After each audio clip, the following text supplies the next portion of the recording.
Salut Raphaël. Salut Stéphane. Eh bien écoute, je suis très heureux de te retrouver une année de plus à la Folie au Lac, ici à Monténard. Tu es un fidèle, en tout cas Indiana est fidèle toujours au poste.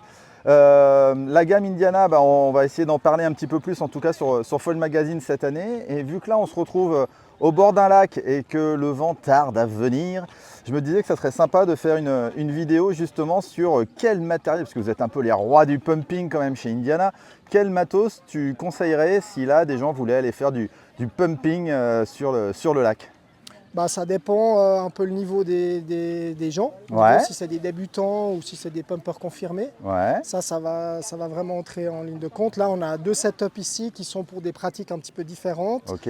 mais qui ne sont pas forcément pour des débutants. Ouais. Je De dirais, toute façon, le pumping, c'est pas forcément pour du débutant non plus. non, mais si par exemple quelqu'un voulait commencer, Ouais. le matos qu'on voit ici, il ne serait pas indiqué. Assez adapté, Il d'accord. faudrait des boards qui sont plus grandes Ouais. pour avoir un peu plus de tolérance, parce qu'au début, quand tu fais ton start en courant ou en sautant, à l'arrêt, tu vas avoir besoin d'un peu de tolérance parce que tu ne mets pas tes pieds parfaitement au bon endroit. Ok. Donc une planche un peu plus grande va être un peu plus tolérante. Très bien. Et puis des foils aussi avec beaucoup de surface. Ouais. Mais avec peu d'envergure. Parce que la surface, par exemple, que tu as là-dessus, qui est plus de 2000 cm², c'est ce qu'il énorme. faut pour débuter. Ouais. Mais par contre, là, tu as beaucoup trop d'envergure. Donc il faudrait, on va dire, pour débuter, un foil un petit peu de cette forme-là, mais avec encore plus de surface. Et là, tu aurais un bon setup avec une planche de, on va dire, 1 mètre, 1,10 m, un foil de entre 2000 et 2300 cm². Là, tu as un bon foil épais. Parce que l'épaisseur, ça va te donner du lift, ça va te permettre de décoller facilement. Ouais. Et là, tu as un super setup pour commencer le pumping. Ok. Toi, le matos qu'on a devant, là, avec la planche jaune, c'est ton setup à toi? Alors ça, c'est mon setup à moi. C'est ce que tu as utilisé hier, parce que hier, on était vendredi et il n'y avait toujours pas de vent. Et c'est pareil, on t'a vu t'entraîner hier.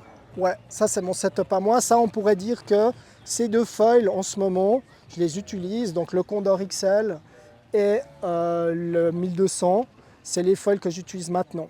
Ok. Alors, quand je veux faire plutôt des virages, essayer de sortir l'aile, des petits runs, quand je suis avec les copains, je vais prendre la 1200. Ouais, qui est plus maniable. Qui est plus maniable, qui reste un foil quand même assez épais, donc qui part facilement. Et puis par contre, tu peux quand même l'accélérer, tu peux choper des vagues et tout. Donc ça, c'est vraiment un foil génial. J'ai mis un stab assez petit derrière pour avoir plus de maniabilité. 1,75 m, ça je dirais entre 75, je parle en français, Ouais, bon, tu peux dire 75 et en Suisse, ça a son 85. petit charme. C'est un peu la hauteur de marche, je dirais, qu'il faut pour le pump. Plus grand, ça sert à rien. 85, ça va te permettre déjà de devoir te plier moins quand tu as des départs qui sont un peu hauts. Entre 75-85, c'est ce qu'il faut. Ok. En hauteur de main. On voit que là, on a la version carbone et la version alu. Ça va dépendre, je dirais, principalement de ton budget. Ouais. C'est ça.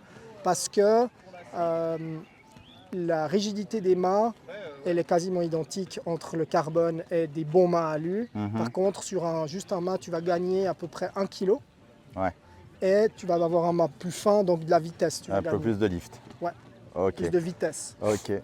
Et en termes de budget, on est à combien pour à peu près, tu sais, pour un setup complet? Alors les boards, autant la Hydroskate que le doigt, on va être autour des 700-800 €. Ok. Et puis les foils, ça va osciller entre 1500 et 2000 plus pour la version full carbone. Full carbone. Ouais. De la Condor XL. Ouais, elle est énorme. Hein. Voilà, c'est à peu près quasiment 1,70 m d'envergure. Ah ouais. Ça, c'est l'aile du record. Donc actuellement, c'est 4 h et 2 minutes. Oh, incroyable. Donc ça, c'est une aile qui ne va pas aller vite, Non. mais qui va aller très loin, qui demande vraiment une énergie minimale pour aller faire de la balade, vraiment des hyper longs runs.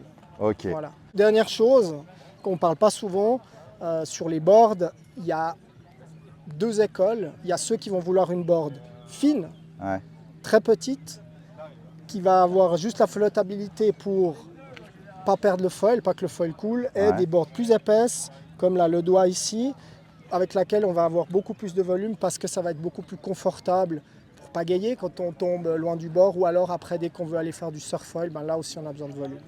Donc ça, c'est un choix à faire au début, à se demander ce qu'on veut. Si on veut faire que des petits runs, bah là, on va pouvoir prendre une board vraiment minimaliste. Puis si on se dit, ah, moi, j'aime quand même m'éloigner un peu du bord et tout, bah là, avec une board avec un petit peu de volume, tu seras mieux, plus confortable et aussi plus en sécurité. Ok, Voilà. eh ben super, merci, c'était super enrichissant.